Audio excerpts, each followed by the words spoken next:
પ્રથમ આપણે gas on કરીશું, ત્યારબાદ ગેસ ઓન કરીશું, ત્યારબાદ આપણે તેલ લઈશું 2 ટેબલ સ્પૂન જેટલું.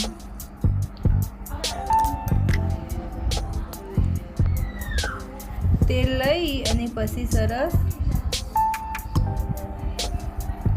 ત્યારબાદ સુહાના પનીરનો મસાલો આવે છે, પનીર ટીકાનો તે પનીર, દૂધ, મસાલો મિક્સ કરવા, મરચાંની પેસ્ટ, કોથમીર, ડુંગળી, ટામેટું અને મરચાં. ત્યારબાદ કેપ્સિકમ, મરચાં સૌપ્રથમ તેલમાં નાખી અને સાતળવા દઈશું.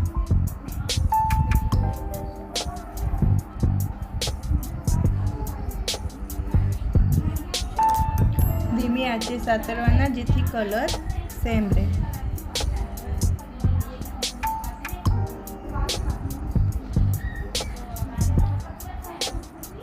મરચાં આપણા સતરાઈ ગવાયા છે, એને વાટકીમાં કાઢી લઈશું.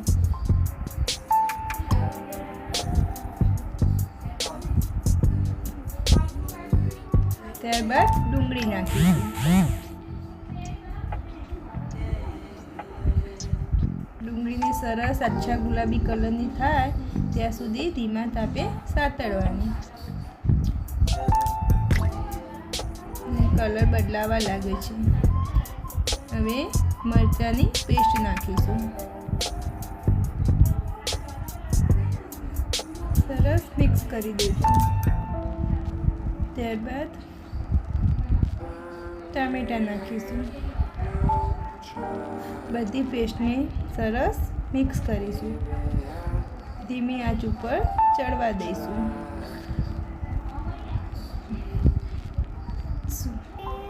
મસાલાને આપણે દૂધમાં મિક્સ કરી લઈશું. સરસ મિક્સ કરી લેવાનું જેથી ગાંઠા ના પડે તેનું ધ્યાન રાખવાનું. અને પેસ્ટ એ ગ્રેવીમાં ઉમેરી દેવાની. પછી સરસ હલાવી દેવાનું જેથી પેસ્ટ અને ગ્રેવી મિક્સ થઈ જાય. પછી કેપ્સિકમ, મરચાં આપણે તેલમાં સાતર્યા હતા તેને એડ કરી દીધા. પનીર નાખી દેવાનું. સરસ મિક્સ કરી દેવાનું.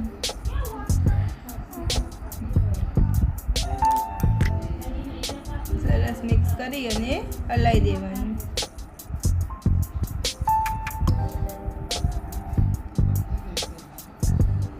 હવે ધીમે ધીમે આપણું તેલ છૂટું પડવા દીધું છે. હવે ઢોકી દેવાનું.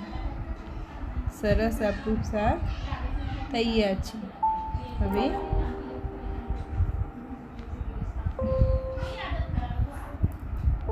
આપણે કોથમીરથી નાખી દઈશું. પછી ગેસ બંધ કરી દઈશું. સરસ મિક્સ કરી અને પછી ગેસ બંધ કરી દેવાનું.